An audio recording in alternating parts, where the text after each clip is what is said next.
এই খালটি আবার পুনর্খনন করতে গত প্রায় 50 বছর আগে শহীদ রাষ্ট্রপতি জিয়াউর রহমান খালটিকে খনন করেছিলেন এবং এই খাল খনন করার ফলে আজকে যদি আমরা ইনশাল্লাহ আবার এই 4 কিলোমিটার এই খাল আমরা এই 4 কিলোমিটার খাল ইনশাল্লাহ পুনর্খনন করব। ইনশাল্লাহ এই খাল খনন যখন পুনর্খনন যখন শেষ হয়ে যাবে আমরা ইনশাল্লাহ এই খালের দুপাশে প্রায় 3000 বৃক্ষরোপণ করব।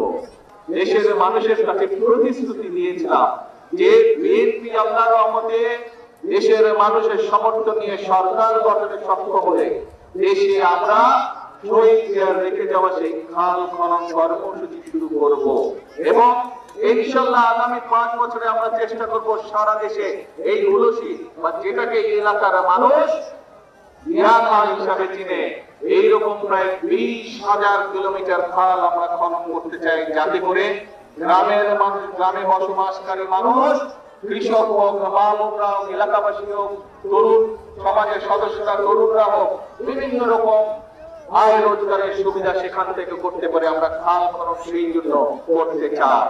বাংলাদেশের জনসংখ্যা এই যে প্রায় 20 কোটি জনসংখ্যা বাংলাদেশের, এর অর্ধেক হচ্ছে নারী। দেশনেত্রী খালেদা জিয়া এই নারীদের জন্য শিক্ষা ব্যবস্থাকে ফ্রি করে দিয়েছেন, ইন্টারমিডিয়েট পর্যন্ত, ডিগ্রি পর্যন্ত ফ্রি করে দিয়ে গেছেন।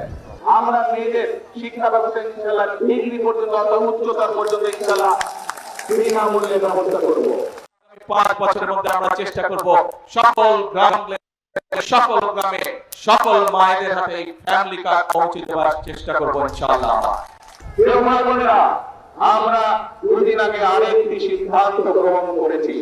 এই মা বোনদের একটি ব্যাপারে খুব কষ্ট হয়, রান্না বাড়ির ব্যাপারে কষ্ট হয়, সেটি গ্রামের মা বোনই হোক, সেটি শহরের মা বোনই হোক। আমরা যেরকম সারা দেশের মায়েদের কাছে আমরা যেরকম ফ্যামিলি কার্ড পৌঁছে দিচ্ছি, সেরকম আরেকটি কার্ড দিতে চাই, সেটি হবে এলপিজি কার্ড, এলপিজি গ্যাস। এটি আমরা মা বোনদেরকে পৌঁছে দেব, যাতে করে মা বোনদেরকে রান্না বান্নার জন্য কষ্ট করতে না হয়। কৃষক ভাইদের জন্য আমরা কৃষি কার্ড দিব। কৃষক ভাইদের আমরা 10,000 টাকা পর্যন্ত কৃষি ঋণ যেটা আছে সেটা আমরা মওকুফের ব্যবস্থা করব। আল্লাহর রহমতে আমরা সেই কাজ শুরু করেছি এবং সরকার গঠনের প্রথম 10 দিনের ভিতরে আমরা কৃষকদের যে যাদের 10,000 টাকা পর্যন্ত কৃষি ঋণ ছিল তাদের সেই কৃষি ঋণ আমরা মওকুফ করেছি।